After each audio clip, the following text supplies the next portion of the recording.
दोस्तों, आज मैं आपको एक ऐसी कहानी सुनाने वाला हूं जिसने पूरी इंसानियत की समझ बदल दी है। और ये कहानी शुरू होती है 1860s के दशक में स्विट्जरलैंड के एक छोटे से कमरे में, जहां एक यंग साइंटिस्ट फ्रेडरिक मीशर बैठकर माइक्रोस्कोप से कुछ देख रहा था।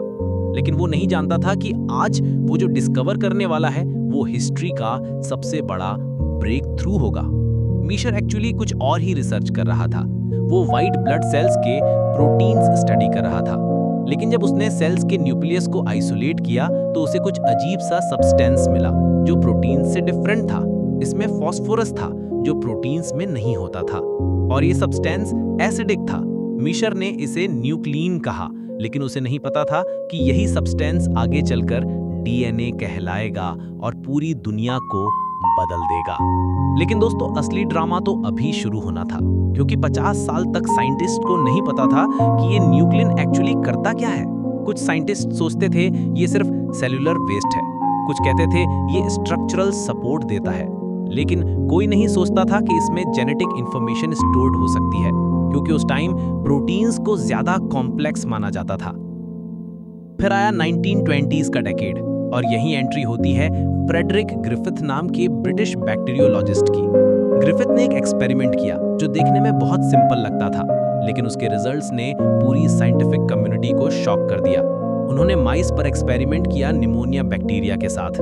एक टाइप के बैक्टीरिया माइस को मार देते थे, दूसरे टाइप के नहीं मारते थे।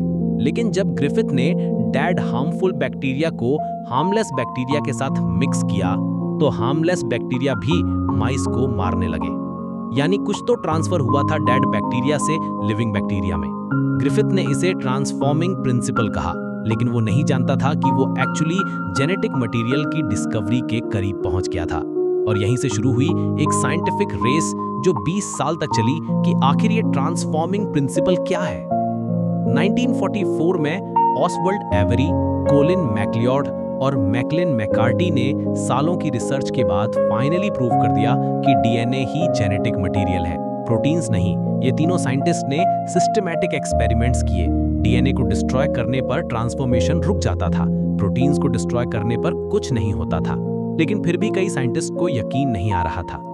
फिर आया 1952, और यहाँ पर एंट्री होती है एल्फ्रेड हर्शी और मार्था चेस के बैक्टीरियोफेजेस के साथ एक्सपेरिमेंट्स की, और उन्होंने कॉन्क्लूसिवली प्रूव कर दिया कि डीएनए जेनेटिक मटेरियल है, प्रोटीन्स नहीं। अब सबको पता चल गया था कि डीएनए इंपॉर्टेंट है, लेकिन अभी भी कोई नहीं जानता था कि ये कैसा दिखता है, कैसे वर्क करता है और कैसे रेप्लिकेट होता है।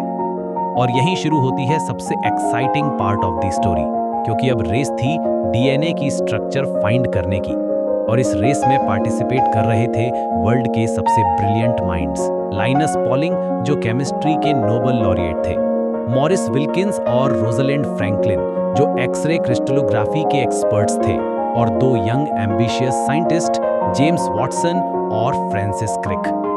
Rosalind Franklin King's College London में काम कर रही थी, और वो डीएनए के एक्सरे डिफ्रैक्शन इमेजेस ले रही थी। उसकी इमेजेस इनक्रेडिबल क्वालिटी की थी, स्पेशली फोटो 51 जो बाद में फेमस हो गई।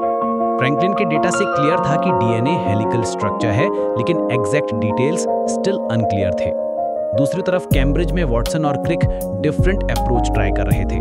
वो मॉलिक्यूलर मॉडलिंग कर रहे थे, केमिकल बॉन्ड्स और जियोमेट्रिक कंस्ट्रेंट्स को कंसिडर करके पॉसिबल स्ट्रक्चर्स बना रहे थे, लेकिन उनकी कई अटेम्प्ट्स फेल हो रही थी। लाइनस पॉलिंग भी सेम रेस में था, और 1953 में उसने एक मॉडल प्रपोज किया ट्रिपल हेलिक्स का, जिसमें फॉस्फेट ग्रुप सेंटर में थे।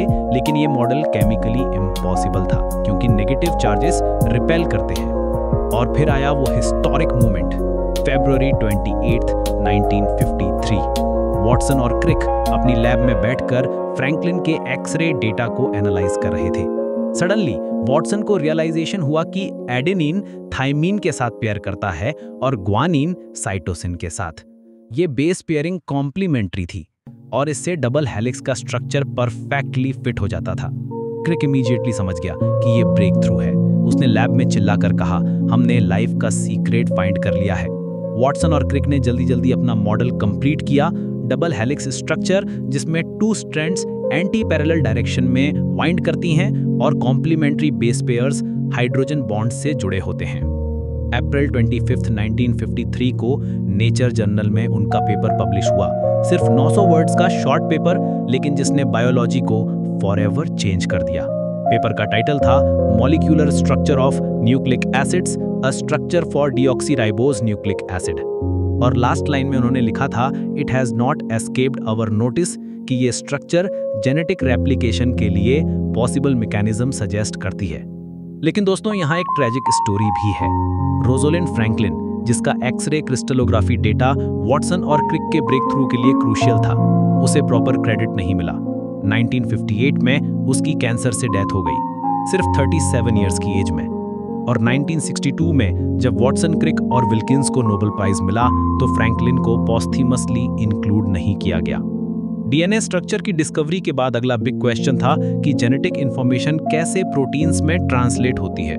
ये प्रॉब्लम सॉल्व करने में लगे Francis Crick, Marshall Nirenberg, Hargobind Khorana और कई अदर साइंटिस्ट्स। और 1960s में जेनेटिक कोड क्रैक हो गया। पता चला कि डीएनए में इंफॉर्मेशन ट्रिपलेट कोड्स में स्टोर्ड होती है। 3 न्यूक्लियोटाइड्स मिलकर एक एमिनो एसिड को कोड करते हैं।